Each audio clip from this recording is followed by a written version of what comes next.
Bonjour à toutes et à tous, chers amis du signe des Gémeaux, et bienvenue pour votre guidance flash de l'année 2025. On était sur une guidance que je voulais vous faire depuis un petit moment et me voilà enfin posé pour pouvoir la continuer. Vous remarquerez que vous avez l'arcane du fou qui était sorti pour votre guidance du mois de janvier. Elle est donc directement placée et on va aller voir ensemble quelles vont être les énergies pour l'année 2025 accompagnées des 12 arcanes majeurs. On a directement celle de février qui est sortie également le temps que je batte les cartes. Et je vais faire différemment cette fois-ci pour aller chercher vos énergies de l'année. Février étant sorti, on va aller voir pour vous les énergies du mois de mars, du mois d'avril, le mois de mai, le mois de juin. On continue avec juillet, août, septembre. On va les disposer après. Le mois d'octobre, le mois de novembre et enfin la fin d'année, le mois de décembre. Comme on sait que les 22 arcanes représentent généralement un voyage, on va découvrir ensemble ce qu'il en est pour vous. On a donc vos 12 mois qui sont posés. Et on commençait avec le mois de janvier, où vous aviez donc le fou qui était sorti. Comme j'avais dû vous l'annoncer dans votre guidance, on était sur un nouveau voyage, un commencement, un début, des nouveaux projets.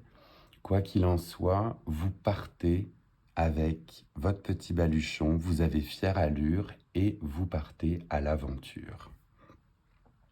Pour le mois de février, on est sur l'énergie de la roue de fortune. Donc avec la roue de fortune, on va être dans des énergies d'aléas. Donc vous allez avoir certainement des événements qui vont s'offrir à vous, peut-être inattendus, et vous allez devoir composer avec. Quand on dit composer, c'est pas spécialement négatif, c'est juste que peut-être que des choses que vous n'aviez pas prévues ou anticipées vont surgir dans votre quotidien. Bien évidemment, comme à chaque fois, vous allez passer au travers. C'est juste que l'on est sur, oui, de l'inattendu et éventuellement des choix ou des décisions à prendre. L'énergie du mois de mars, on était sur l'énergie du monde. Avec l'énergie du monde, on est complètement sur une ouverture, une concrétisation, une réalisation.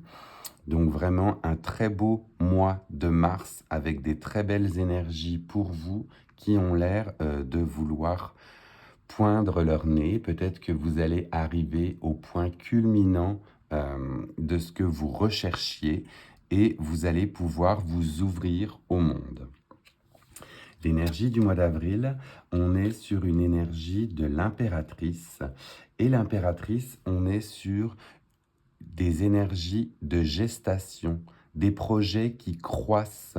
Donc on est sur je crois en ce que je fais, je crois en la direction vers laquelle je me dirige et mon projet croît ou mon projet est en moi et prend vie. On va continuer avec le mois de mai et le mois de mai, l'on a l'énergie donc de la tempérance pour vous. La tempérance où l'on va jauger, remettre de l'équilibre.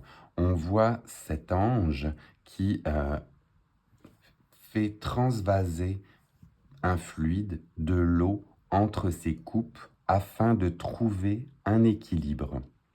Donc, on va être sur ce mois de mai sur une énergie de recherche d'équilibre, que ce soit dans le domaine professionnel, amoureux, toutes les sphères qui peuvent toucher votre vie, c'est l'équilibre que vous recherchez. Vous tempérez vos émotions et vos ardeurs. Le mois de juin, pour le mois de juin, on arrive sur l'énergie de l'empereur qui fait bien sûr écho à l'impératrice. Et cette fois-ci, on est dans des énergies très stables, très ancrées. On est sur son trône, on sait pourquoi on y est arrivé. Et eh bien, l'on regarde, vous voyez, vous avez l'énergie qui regarde justement, enfin cette figure, pardon, qui regarde les mois passés et qui trône fièrement avec des concrétisations aussi de projets et un côté très très stable et ancré. Pour le mois de juillet, l'énergie est la maison Dieu. Donc là, la maison Dieu, on serait sur la tour. Et l'énergie de la tour, on est sur des énergies où on a ici de l'inattendu, mais de l'inattendu qui vient même tout bouleverser, tout chambouler, tout modifier. Donc on a une modification des cartes, on a des projets, pardon, on a quelque chose qui est remis en question, qui vient même nous perturber, mais c'est pour le mieux, c'est toujours pour voir les choses différemment. Pour le mois d'août, on a l'amoureux qui vient, ou les amoureux dans d'autres jeux de cartes. Et cet arcane vient nous indiquer que vous allez avoir des choix à faire. Très certainement après cette période du mois de juillet qui avait été perturbante ou disruptive, l'amoureux vient ici vous indiquer qu'il y a des choix. Pourquoi? Parce que cet amoureux est courtisé, vous voyez, par différentes figures, eh bien, il va avoir des choix à faire pour pouvoir continuer son chemin. L'énergie du mois de septembre est une énergie d'ermite. Donc très certainement, après toute cette période un petit peu chamboulée où il y a des choix à faire, eh bien vous vous retirez, vous faites une introspection pour pouvoir continuer à être guidé et à trouver votre lumière. Donc le mois de septembre a l'air d'être un mois où l'on se met un peu à l'écart, on s'isole pour faire le point et continuer à trouver notre lumière. Le mois d'octobre est avec l'énergie de la papesse ou la grande prêtresse dans d'autres jeux de tarot. Et avec cette arcane, cette fois-ci, c'est une énergie d'introspection, de connexion aussi à l'univers. On se sent connecté avec son intuition.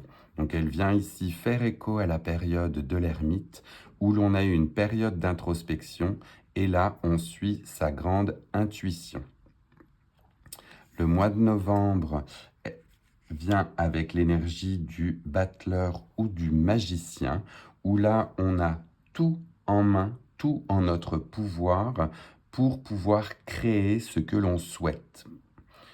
Énergie créatrice par excellence, le magicien a tous les ustensiles pour continuer son voyage et continuer ses projets. Et on va terminer avec le mois de décembre. Le mois de décembre où là, on a l'énergie de la Lune. Et l'énergie de la Lune vient ici faire écho à des choses cachées, des choses non révélées.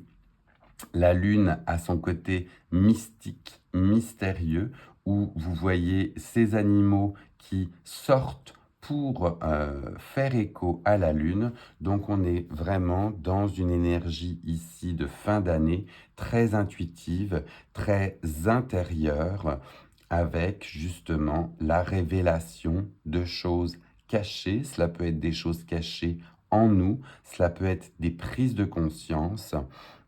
Mais dans tous les cas, vous allez avoir une belle fin d'année introspective aussi par rapport à tout ce qui se sera passé en 2025. Voilà, chers amis des Gémeaux, j'espère que cette guidance flash vous a plu. N'hésitez pas à liker et à commenter si c'est venu résonner avec vous. Et puis, si vous étiez nouvelle et nouveau, eh bien, n'hésitez pas à vous abonner puisque les guidances du mois de février vont bientôt sortir. En attendant, je vous laisse comme pour débuter avec le son du bol tibétain pour venir équilibrer vos énergies et je vous dis à très vite.